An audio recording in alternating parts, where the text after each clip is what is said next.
Paul's a very emotional fellow. So he had this feeling, like, oh, I don't want to work for Disney and all this kind of stuff. But we had this idea. They wanted us. We came over. We pitched it to them. They liked it. We started making it. Pretty quickly, it was like everybody was saying, oh, you can't do that. You can't do this. And Paul found himself fighting. He'd call me at night and goes, I'm so upset about what happened today. I'm just so upset. And it kept getting worse and worse. He'd come to work upset. He was just upset. He says, I just feel like I'm in a war. And so I had this book of the Civil War, and I just Xeroxed a picture of Grant. And I Xeroxed a picture of Sherman, because I thought they're a team, you know? And so I took these pictures and I put them in a frame. He marched into my office like this, and he had these two framed photographs, and he put one on my table like this.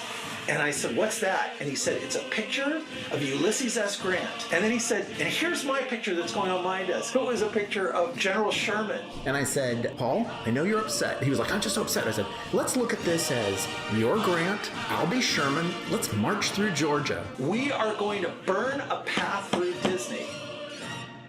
That's what we're going to do. He slowly smiled and he goes, yeah, that could be kind of fun if we think about it. It's like, yeah. And I knew just what he meant. No mercy. As strange as it may seem, No Mercy became one of the guiding principles of a Saturday morning cartoon show. Those are the voices of Paul Germain and Joanne Solibahere, and that strategy stems from earlier in their careers when both men had lost battles for creative control and artistic credit, which in turn left major scars. They were jointly determined not to let it happen again.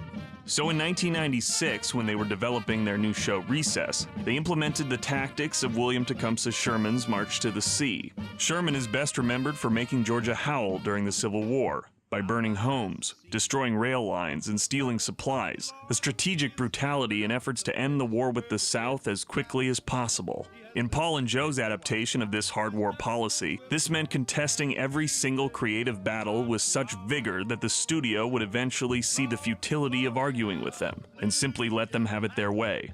And so Paul and Joe fought about content, animation style, music, and Jim Neighbors, which is to say, just about everything. It got to the point where we'd call and we'd say, we need something. And they'd say, really busy. He's really in the middle of something. Tell him we're coming down. And we would get down there and he'd be already gone. Like he'd be gone for the day. Like he didn't want to see us.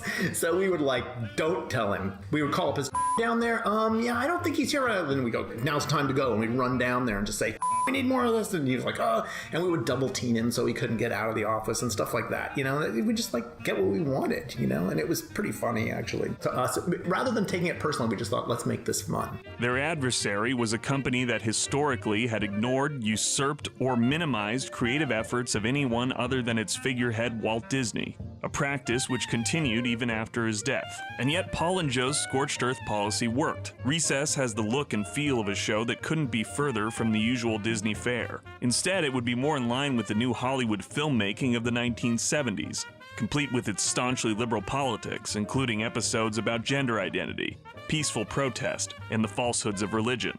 I had one of those things where you wake up in the middle of the night, you write something down, and I just wrote the Recess Gang. And I called Paul and I said, I got an idea, it's called the Recess Gang. And Paul said, oh, I don't like gang. What if it's just called Recess? I said, okay. Even that night, I remember just thinking it's a group of kids, you know, standing together, looking at camera, going, fuck this. And it's silly to think back at it now, but we saw this as where the 70s filmmaking, we could still do some of that stuff. Like we looked at these shows as growing out of things like Taxi or Mary Tyler Moore or Harold and Maude, great comedies that we liked that had meaning and were emotional and really funny as character comedies. What Joe and I have always said about Recess is that it's, for better or worse, whatever you like about it, whatever you don't like about it, it's our show. We did it the way we wanted. It's one of the few things that we can look back on and say it's purely us. You know, there's nobody to blame and there's nobody else to take the credit. Whatever it is, it was us. The show was a hit. With Recess, ABC's Saturday morning lineup went from last to first, which led to an animated feature release in 2001. The film took the subtle leftist ideas of the television show and went full-blown hippie. To put it simply, Robert Goulet sings Green Tambourine over the credits. Paul and Joe had indeed burned a path through Disney, but something else happened when they reached the sea. In the long run, by fighting to put their personal stamp on Recess and making it their way, the show is consistent with Paul and Joe's aesthetics, but not their patrons. It does not look like a Disney show, it does not sound like a Disney show, and although Walt's name is on it, it is not in the Disney canon, and never could be. It is only Disney in name.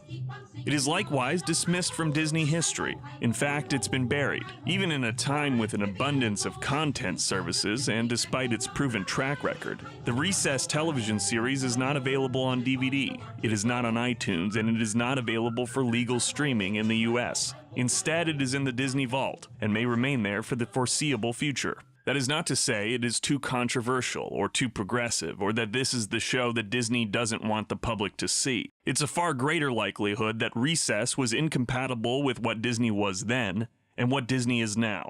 The show was not even of its own time period. Paul and Joe created a cartoon steeped in 70s filmmaking in 1996, a style which was dashed upon the blockbuster rocks of Jaws and Star Wars by the end of the 70s. And in the 21st century, Disney would further the doctrine of the big blockbuster with not only sequels, but linking franchises with crossovers in the massive and massively profitable Marvel Universe.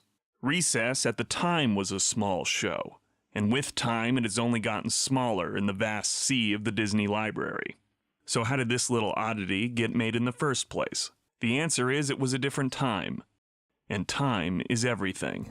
There are these little pockets of time that you can jump into when you see them. If you're lucky enough or if you're wise enough to see them, you can find yourself in them, and all kinds of amazing things happen. This is the story of Created by Paul and Joe. To reach the unreachable star.